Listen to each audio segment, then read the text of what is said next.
കൊച്ചി കലൂർ സ്റ്റേഡിയത്തിൽ വന്ന Uma Thomas MLA സ്റ്റേജിൽ നിന്ന് താഴെ വീണു. ഗുരുതരമായ പരിക്കേറ്റ് ഇന്നലെ അവർ ഹോസ്പിറ്റലിൽ അഡ്മിറ്റായി വെന്റിലേറ്ററിൽ കിടക്കുകയാണ്. ലോക റെക്കോർഡ് ഇടാൻ വേണ്ടിയിട്ട് UAMയുടെ നേതൃത്വത്തിൽ 12,000 കുട്ടികൾ ഭരതനാട്യം മെഗാ ഭരതനാട്യം സംഘടിപ്പിച്ചു എറണാകുളം കലൂർ സ്റ്റേഡിയത്തിൽ. മൃദംഗ മിഷനും അതിൻ്റെ കമ്മിറ്റിക്കാരുമാണ് ഈ സ്റ്റേജിലെ ഈ 12,000 പേരുടെ ഡാൻസ് കാണാൻ വന്നവരെ കാണികളുടെ സ്റ്റേജിൻ്റെ സെക്യൂരിറ്റി നിർവഹിച്ചതും അത് കോൺട്രാക്റ്റ് കൊടുത്തതും മൃദംഗ മിഷനും മറ്റുമായിരുന്നു. പക്ഷേ അവിടെ കോൺട്രാക്റ്റ് കൊടുത്താലും ശരി, ഇത്രായിരം ആൾക്കാർ കൂടുന്ന സ്ഥലത്തെ സെക്യൂരിറ്റിയുടെ ഉത്തരവാദിത്വം തീർച്ചയായിട്ടും പോലീസിനുണ്ട്. പോലീസ് മാത്രമല്ല, GCDA ചെയർമാനും അതിൻ്റെ ഭാരവാഹികളും സ്റ്റേഡിയത്തിൽ നടക്കുന്ന ഫംഗ്ഷന് മതിയായ സെക്യൂരിറ്റി കൊടുക്കാൻ ഉത്തരവാദികളാണ്. PWDക്കാരും അതുപോലെ തന്നെ ഉത്തരവാദികളാണ്. ഫയർഫോഴ്സും ഈ കാര്യത്തിൽ ഉത്തരവാദിത്വമുണ്ട്. ഡിഫറൻ്റ് ഏജൻസികളെ ഒത്തൊരുമിച്ചുള്ള പ്രവർത്തനം മൂലമാണ് ഇങ്ങനെയുള്ള സ്ഥലങ്ങളിലെ 12,000 ഡാൻസുകാരും അതിനൊക്കെ ആൾക്കൂട്ടവും വരുമ്പോൾ അവർക്ക് സെക്യൂരിറ്റി കൊടുക്കാൻ ഇവരെല്ലാവരും മുൻകൂട്ടി തയ്യാറെടുക്കണമായിരുന്നു. മുൻകൂട്ടി തയ്യാറെടുത്ത് കഴിഞ്ഞ ശേഷം മാത്രമേ അവിടെ പ്രവേശനം അനുവദിക്കാവുള്ളൂ. ഇവിടെ ഇപ്പം സംഭവിച്ച് ഇന്നലെ രാത്രി 6:30 മണിക്ക് അഡീഷണൽ ആയിട്ട് കിട്ടിയ സ്റ്റേജിൽ അത് നിലവിളക്ക് കൊളുത്താനാണ് എന്നൊക്കെയാണ് പറഞ്ഞിരിക്കുന്നത്. അതിനെ പോലീസ് ആരോ ചോദിച്ചപ്പം അത് നിലവിളക്ക് കൊളുത്താൻ വേണ്ടി അഡീഷണൽ ആയിട്ട് ഒരു സ്റ്റേജ് നിർമ്മിച്ചു. ആ സ്റ്റേജിൽ 2 നിര കസേര ഇട്ടു. ആ കസേരയുടെ മുൻനിരയിലിരുന്ന വ്യക്തിയാണ് തൃക്കാക്കര MLA ഉമാ തോമസ്. അവരെ മുൻവശത്തിരുന്ന മന്ത്രി സജി ചെറിയാൻ ഒരു 4-5 കസേരയ്ക്ക് അപ്പുറം ഇരുന്നിരുന്നു. ഇവരെ എഴുന്നേറ്റ് അങ്ങോട്ടേക്ക് നടന്നപ്പം ആ മുൻനിര കസേരയുടെ അവിടെ ഉണ്ടായ കൈവരി അത് റിബൺ കൊണ്ട് കെട്ടിവെച്ചിരുന്നായിരുന്നു. അത് ഇരുമ്പ് തൂണാണ്, ഇരുമ്പ് കമ്പിയാണ് എന്ന് ധരിച്ച് അതേ കയറി പിടിച്ചു. അങ്ങനെ താഴെ വീണു. മുഖമിടിച്ച് 15 അടി താഴ്ചയിലേക്ക് വീണ് പരിക്കേറ്റവർക്ക്. ഇമ്മീഡിയറ്റായിട്ട് അവിടെ താഴെ ഉണ്ടായിരുന്നവരെല്ലാവരും അവരെ കോരിയെടുത്ത് പെട്ടെന്ന് റെനൈ ഹോസ്പിറ്റലിലെ പാലാരിവട്ടത്തെ ഹോസ്പിറ്റലിലാക്കി. വീണപ്പം മുതൽ അവർ അബോധാവസ്ഥയിലാണ്. ഇപ്പം ഹോസ്പിറ്റലിലെ വെന്റിലേറ്ററാണ്. കോട്ടയം മെഡിക്കൽ കോളേജിലെ സൂപ്രണ്ട് ഉൾപ്പെടെയുള്ള വിദഗ്ധ സംഘം ഇന്നലെ രാത്രി 1:45 അവിടെ എത്തി. എറണാകുളത്തെ പല വിദഗ്ധ ഡോക്ടർമാരും അവരും ആ സംഘത്തിലുണ്ടായിരുന്നു. അവരെല്ലാവരും ഇവരുടെ സ്ഥിതി വിശേഷം അവലോകനം ചെയ്തു, വേണ്ട ചികിത്സകൾ ചെയ്തു നിർവഹിച്ചുകൊണ്ടിരിക്കുന്ന കാഴ്ചയാണ് നമ്മൾ കാണുന്നത്. പക്ഷേ അതീവ ഗുരുതാവസ്ഥയിൽ തന്നെയാണ് ഇന്നും ഉമാ തോമസ് MLA. കാരണം അവരുടെ മുഖമിടിച്ച് വീണപ്പോൾ അവരെ ഹെഡ് ഇഞ്ചുറി ഉണ്ടായി. അത് വലിയ ആഴത്തിലുള്ളൊരു മുറിവാണ്. ധാരാളം രക്തം വാർന്നു പോയി. കാരണം അവർ ആസ്പിരിൻ അതുപോലെയുള്ള ചില ഗുളികകളൊക്കെ കഴിക്കുന്നുണ്ട്. ബ്ലീഡിങ് നന്നായിട്ട് ഉണ്ടാകുകയും ചെയ്തു അവർക്ക്. അതുപോലെ തന്നെ അവരുടെ ഫ്രാക്ചർ റിബ്സിനുണ്ടായി. അവരുടെ ലങ്സിൽ ചില മുറിവുകളുണ്ടായി.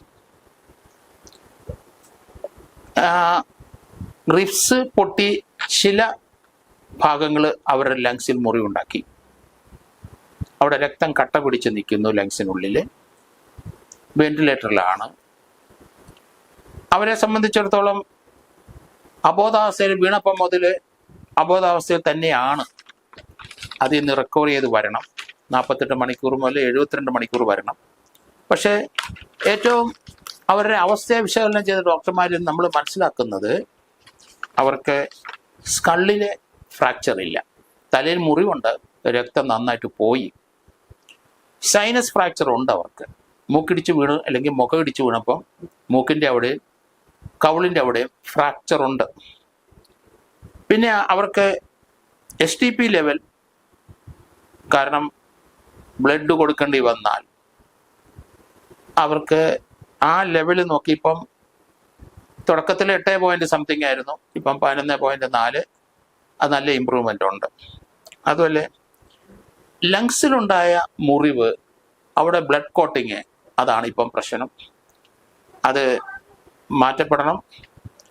അത് തന്നെയല്ല, അവരുടെ അഡീഷണൽ ഇഞ്ചുറി ഇതിനകത്ത് വീണ്ടും ഉണ്ടായിട്ടില്ല. ആ വീണപ്പോൾ ഉണ്ടായ ഇഞ്ചുറി ആണ്, അതിലപ്പുറം ഒന്നും ഉണ്ടായിട്ടില്ല എന്നാണ് മനസ്സിലാക്കുന്നത്. എക്കോസ്പ്രിൻ അല്ല അവരിന്ന് കഴിക്കുന്നുണ്ട്, കാരണം നേരത്തെ ഹാർട്ടിൻ്റെ എന്താ ചെറിയ പ്രോബ്ലം ഉള്ളതുകൊണ്ട് ബ്ലഡ് ക്ലോട്ട് ചെയ്യാതിരിക്കാൻ എക്കോസ്പിരിൻ കഴിക്കുന്നുണ്ട്. അതുകൊണ്ടായിരിക്കാം അവർക്ക് മുറിവ് ഉണ്ടായപ്പം ഇത്ര വലിയ ബ്ലീഡിങ് ഉണ്ടാകാൻ കാരണം. എന്തായാലും സ്ഥിതിഗതികൾ ആ ഡോക്ടർമാരും വിദഗ്ധ സംഘങ്ങളും നിരീക്ഷിച്ചുകൊണ്ടിരിക്കുകയാണ്. പക്ഷെ വീണ ശേഷം അവർക്ക് അകത്തുണ്ടായ ആ മുറിവിന് അപ്പുറത്തോട്ടൊന്നും വലിയ ഡാമേജ് ഉണ്ടായിട്ടില്ല. സ്കള്ള് ഫ്രാക്ചർ ഇല്ല എന്ന് പറയാൻ നല്ല വാർത്ത തന്നെയാണ്. പക്ഷെ ലങ്സിലെ ബ്ലഡ് കോട്ട് മാറ്റിയേ പറ്റുള്ളൂ. ലങ്സ് അതിന് ഒരു അധ്വാനം കൊടുക്കാതിരിക്കാൻ വെന്റിലേറ്ററിൽ നിർത്തിയിരിക്കുകയാണ്. കാരണം വെന്റിലേറ്ററിൽ നിർത്തിയിരിക്കുന്നതുകൊണ്ട് ബോഡിക്ക് കൂടുതൽ ജോലി കൊടുക്കാതെ ഓക്സിജൻ നന്നായിട്ട് ശരീരത്തിൽ ചെന്നെങ്കിൽ മാത്രമേ എല്ലാ ഭാഗങ്ങളും നന്നായിട്ട് പ്രവർത്തിക്കുകയുള്ളൂ. അതുകൊണ്ട് ഡോക്ടർമാർ വളരെ മെഡിക്കൽ ബുള്ളറ്റിൻ ഓരോ 24 മണിക്കൂറിൽ ഇറക്കുന്നുണ്ട്, അവർ ഒബ്സർവ് ചെയ്യുന്നുണ്ട്. പക്ഷേ ആശങ്കാകരമാണ് സ്ഥിതി എന്ന് പറയാൻ പറ്റുമെങ്കിലും വളരെ ഹോപ്പ്ഫുള്ളായിട്ടാണ് ഡോക്ടർമാർ പറയുന്നത്.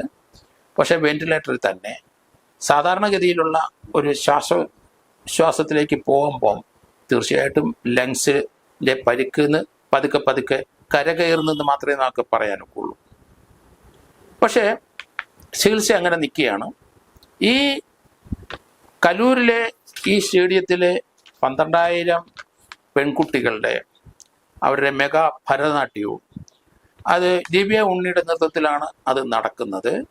ഗിന്നസ് വേൾഡ് റെക്കോർഡിൽ ഒരു ഭരതനാട്യം 12,000 പേര് ഒന്നിച്ച് കളിച്ച റെക്കോർഡ് ഇടാനാണ് ശ്രമിച്ചത്. അത് റെക്കോർഡ് ഇരിക്കുകയും ചെയ്തു. ഈ സംഭവം 6:30 മണിക്കാണ് ഇന്നലെ ഉണ്ടായി. അതിനുശേഷം ആ ഹോസ്പിറ്റലിലോട്ട് കൊണ്ടുപോകുമ്പോൾ തന്നെ അവിടെ ഫംഗ്ഷൻ തുടങ്ങിയിരുന്നു എനിക്ക് തോന്നുന്നു. ഇവരുടെ ഒപ്പം അവിടെ സ്റ്റേഡിയത്തിലെ ഉമാ തോമസിൻ്റെ ഒപ്പം MLA ഒപ്പം അറേഞ്ച് ചെയ്ത സ്റ്റേഡിയത്തിൻ്റെ അടുത്ത് തന്നെ GCDA ചെയർമാനും അതുപോലെ തന്നെ സംഘാടകർ ചിലരും, അങ്ങനെ അവിടുത്തെ സെക്യൂരിറ്റിയുടെ അല്ലെങ്കിൽ ADGPയും അവിടുത്തെ കമ്മീഷണറും GCDA ചെയർമാനും ഒക്കെ ഇരിക്കുന്ന സ്ഥലമാണ്. അവരൊക്കെ നൃത്തം കാണാൻ വന്നിരുന്നെങ്കിലും സെക്യൂരിറ്റിയുടെ കാര്യം മറന്നുപോയല്ലേ തോന്നുന്നു. കാരണം ഇതുപോലെയുള്ള സംഭവങ്ങൾ ധാരാളം ഉണ്ടായിക്കൊണ്ടിരിക്കുന്ന നമ്മൾ കണ്ടിട്ടുണ്ട്. കുസാറ്റിലെ നമുക്കറിയാം, കളമശ്ശേരി കുസാറ്റിലെ സെക്യൂരിറ്റി ലാപ്സസ് കൊണ്ട് 4 കുട്ടികൾ മരിച്ചു, 61 പേർക്ക് പരിക്കേറ്റ ഒരു സംഭവം. അതൊക്കെ നമ്മൾ പാഠമായിട്ട് ഉൾക്കൊള്ളുന്നില്ല.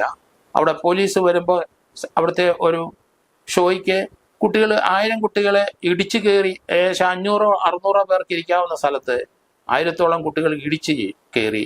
ആ സ്റ്റേഡിയത്തിലോട്ട്, ആ സ്റ്റേജിനകത്തേക്ക് കയറുമ്പം 4 സ്റ്റെപ്പുകൾ ഇത് താഴെയാണ് ആ സ്റ്റേഡിയം അല്ലെങ്കിൽ ആ സ്റ്റേജ് ഉണ്ടായിരുന്നത്. ആ നടയിൽ വീണവരുടെ പുറത്തോട്ട് സ്റ്റാമ്പേഡ് ചെയ്ത ആൾക്കാർ ഇടിച്ചു കയറി, അങ്ങനെ 4 പേര് മരിച്ചു, 61 പേർക്ക് പരിക്കുണ്ടായി. നമ്മൾ ഇതൊന്നും പഠിക്കില്ല. തിരുവനന്തപുരത്ത് വർഷങ്ങൾക്ക് മുമ്പ് ഞാനൊക്കെ തിരുവനന്തപുരം സിറ്റിയിൽ ഇരിക്കുമ്പം ഇവിടെ ചന്ദ്രശേഖരൻ നായരുടെ സ്റ്റേഡിയത്തിൽ ഇന്ന് നമ്മൾ ഗാലറിയൊക്കെ അവിടെ കെട്ടിയിട്ടുണ്ട്. ആ ഗാലറി കിട്ടിയ ഭാഗത്ത് അന്ന് അവിടെ ഒരു ഫുട്ബോൾ നടന്നപ്പോൾ, ഓൾ ഇന്ത്യ ഫുട്ബോൾ അവിടെ നടന്നപ്പം അവിടെ സ്റ്റേജ് മറിഞ്ഞു വീണ് 3-4 പേര് അന്ന് മരിച്ചു. സെക്യൂരിറ്റി ലാപ്സസ് ആണ്. അന്നത്തെ DGP ഒക്കെ സംഭവ സ്ഥലത്തുണ്ട്. പോലീസ് സ്റ്റേഡിയമാണ്. പക്ഷേ മരണമുണ്ടായി, വളരെയധികം ആൾക്കാർക്ക് പരിക്കേറ്റു. അതിനൊക്കെ ഇങ്ങനെ സംഭവങ്ങൾ ഉണ്ടായിക്കൊണ്ടിരിക്കും. അതിന് അന്നേരം ഒരു കമ്മീഷൻ വെക്കുകയോ ഒരു അന്വേഷണം നടത്തുകയോ ഒരു ജുഡീഷ്യൽ എൻക്വയറിയൊക്കെ നടത്തുകയൊക്കെ ചെയ്യുന്നല്ലാതെ അതുകൊണ്ടൊന്നും യാതൊരു പ്രയോജനം സമൂഹത്തിനുണ്ടാകുന്നില്ല. ഉത്തരവാദിത്വം ആർക്കാണ്? അവരുടെ സർട്ടിഫിക്കറ്റ് ഇല്ലാതെ ഇങ്ങനെയുള്ള പരിപാടി നടത്താൻ പാടില്ല. ഇവിടെ തന്നെ 12,000 കുട്ടികളാണ്, പെൺകുട്ടികളാണ്. 12,000 കുട്ടികളുടെ ഒപ്പം അവരുടെ വീട്ടിൽ നിന്ന് ഒരു 4 അംഗം 5 അംഗങ്ങൾ വീതം ഉണ്ടാവും. അവിടെ ഇപ്പം വരുന്ന വാർത്തകൾ, ആ ഓരോ കുട്ടികളും അവര് 2,000 രൂപയും പിന്നെ ഒരു 1,600 രൂപയും 3,600 രൂപ ഓരോ കുട്ടികളും കൊടുത്തു എന്നാണ് മനസ്സിലാക്കുന്നത്. ഇതൊരു ബിസിനസ് ആയിട്ട് വന്നു. ആള് മരിച്ചാലും അല്ലെങ്കിൽ സെക്യൂരിറ്റി ലാപ്സസ് ഉണ്ടായാലും അതൊന്നും പ്രശ്നമല്ല. ഇങ്ങനെയുള്ള സംഭവങ്ങൾ എങ്ങനെയെങ്കിലും നടത്തി പണം ഉണ്ടാക്കാനായിട്ടാണ് എല്ലാവരും ശ്രമിക്കുന്നത്. എല്ലാ ഏജൻസികളും അതിനകത്ത് കൈയിട്ട് വരുമായിരിക്കാം. കാരണം 3,600 രൂപ വെച്ചിട്ട് 12,000 പേരെ വാങ്ങിച്ചു എന്നാണ് മനസ്സിലാകുന്നത്. അതിന് മാത്രം തീർച്ചയായിട്ടും 4,32,00,000 രൂപ വരുന്നുണ്ട്. അത് തന്നെയല്ല, ഇതുകൂടാതെ ടിക്കറ്റ് ഉണ്ട്. ഗാലറിയിലെ 150 രൂപ ടിക്കറ്റും, അതുപോലെ 3 കസേര അകത്തിരിക്കണമെങ്കിൽ അല്ലെങ്കിൽ അതിന് 300 രൂപ ടിക്കറ്റും എടുത്താണെന്ന് മനസ്സിലാക്കുന്നത്. അത് വേറൊരു വരുമാനമാണ്. എന്തായാലും ആ ഉമാ തോമസ് MLA ഇരുന്ന സ്ഥലത്ത് ഒറ്റ നേരം കസേര ഇട്ടിരുന്നെങ്കിൽ ഈ അപകടം ഉണ്ടാവില്ല. അവരിരുന്ന ശേഷം അവരുടെ മുൻവശത്ത് കഷ്ടിച്ചൊരാൾക്ക് നടക്കാനുള്ള സ്പേസേ ഉണ്ടായിരുന്നുള്ളൂ. അതിലൂടെ അവർ മന്ത്രി സജി ചെറിയാൻ്റെ അടുത്തേക്ക് പോകാൻ ശ്രമിച്ചിരിക്കാം. അവർ നടന്നങ്ങ് പോയി, കൈപ്പിടി അത് റിബണിൽ കയറി പിടിച്ചു, അവർ താഴോട്ട് വീണു, അപകടം ഉണ്ടായി. ഇത് സംഘാടകരുടെ ഭാഗത്തുള്ള പിഴവാണ്, പോലീസിൻ്റെ ഭാഗത്തുള്ള പിഴവാണ്. അതോടൊപ്പം തന്നെ ആ മൃദംഗ മിഷൻ്റെ ഭാരവാഹികളും സ്റ്റേജിന് കോൺട്രാക്ട് കൊടുത്ത ഭാരവാഹികളും അവർക്കൊക്കെ ഇത് ഉത്തരവാദിത്തമാണ്. അത് പരിശോധിക്കേണ്ട ഉത്തരവാദിത്തം PWDക്കുണ്ട്, പോലീസിനുണ്ട്. ക്ലിയറൻസ് കൊടുക്കണം പോലീസിനും PWDക്കും പിന്നെ ഫയർഫോഴ്സിനും ഒക്കെ ഉണ്ട്. ഈ മുകളിൽ നിന്ന് താഴെ വീണിട്ട് അവിടെ കൂടി നിന്നവർ പെട്ടെന്ന് അവരെ എടുത്ത് ഹോസ്പിറ്റലിൽ കൊണ്ടുപോവുകയാണ് ചെയ്തത്. കാരണം അവിടുത്തെ ഒരു ഫസ്റ്റ് എയ്ഡ് അല്ലെങ്കിൽ ഒരു ആംബുലൻസിൻ്റെ വിങ്ങോ, ഇത്ര ആൾ കൂടുന്നത് തീർച്ചയായിട്ടും എമർജൻസി ആംബുലൻസ് വിങ്ങ് വേണം. അതിൻ്റെ ഇന്റേണൽ അകത്ത് ആരെങ്കിലും വീണ് ഇഞ്ചുറി ഉണ്ടെങ്കിൽ അവരെ എടുത്തുകൊണ്ട് പോകാനുള്ള സംവിധാനം വേണം. അങ്ങനെയുള്ള സംവിധാനം ഇത്ര ആൾക്കൂട്ടം ഉള്ളിടത്തൊക്കെ മാൻഡേറ്ററി ആണെന്ന് നമ്മൾ വിചാരിച്ചോണം. അതൊന്നും ഇവിടെ ഉണ്ടായില്ല. കാരണം അപകടം ഉണ്ടായത് MLA ആയതുകൊണ്ടാണ്. തീർച്ചയായിട്ടും കൂടുതൽ അവർക്ക് സൗകര്യങ്ങൾ കൊടുക്കാൻ നമുക്ക് സാധിച്ചത്. പെട്ടെന്ന് അറ്റൻഷൻ കൊടുക്കാൻ പറ്റും. മറ്റ് സ്ഥലങ്ങളിൽ നിന്നൊക്കെ ഡോക്ടേഴ്സിനെ കൊണ്ടുവന്ന് അവർക്ക് ട്രീറ്റ്മെൻറ്റ് കൊടുത്തത് ഏതായാലും സമയോചിതമായി ഗവൺമെൻറ്റും അതുപോലെ ഒപ്പം തന്നെ അതിനെ ഭാരവാഹികൾ ശ്രമിച്ചു. പക്ഷേ കൂടുതൽ പേർക്ക് അപകടം ഉണ്ടാകാനുള്ള സാധ്യതയുണ്ടായിരുന്നു. അതൊന്നും നടന്നില്ല. അത് ഭാഗ്യം. ഇവര് അബദ്ധവശാൽ വീണതാണ് എങ്കിൽ തന്നെയും ആ സ്ഥലത്ത് ഒരിക്കലും ഒരു VIPകളെയോ ജനങ്ങളെയോ പബ്ലിക്കിനെയോ ആരെയും ഇരുത്താൻ പാടില്ല. ടെമ്പററി ആയി കിട്ടിയ സ്റ്റേജിൻ്റെ ഉറപ്പ് ആരാണ് പരിശോധിച്ചത്? ആരാണ് അതിൻ്റെ ക്ലിയറൻസ് കൊടുത്തത്? അതൊന്നും ഉണ്ടായിട്ടില്ല എന്ന് എനിക്ക് തോന്നുന്നു. ഓരോരുത്തർക്ക് തോന്നുന്ന പോലെ അവർക്ക് പണം ഉണ്ടാക്കാനുള്ള പെട്ടെന്നൊരു മാർഗം കണ്ടുപിടിക്കും. അതിനകത്ത് മനുഷ്യൻ്റെ റിസ്ക് ഒന്നും ആലോചിക്കത്തില്ല, ആളിന് അപകടം ഉണ്ടാകുന്നതിനെ ആലോചിക്കത്തില്ല. ഫംഗ്ഷൻ നന്നായിട്ട് നടക്കണമെന്നും പണം ഉണ്ടാക്കണമെന്നും അത് മാത്രമേ ചിന്തയുണ്ടാവുകയുള്ളൂ. ഏതായാലും ഇതിനെ സംബന്ധിച്ച് ജുഡീഷ്യൽ എൻക്വയറി വേണ്ടി വരുമായിരിക്കാം.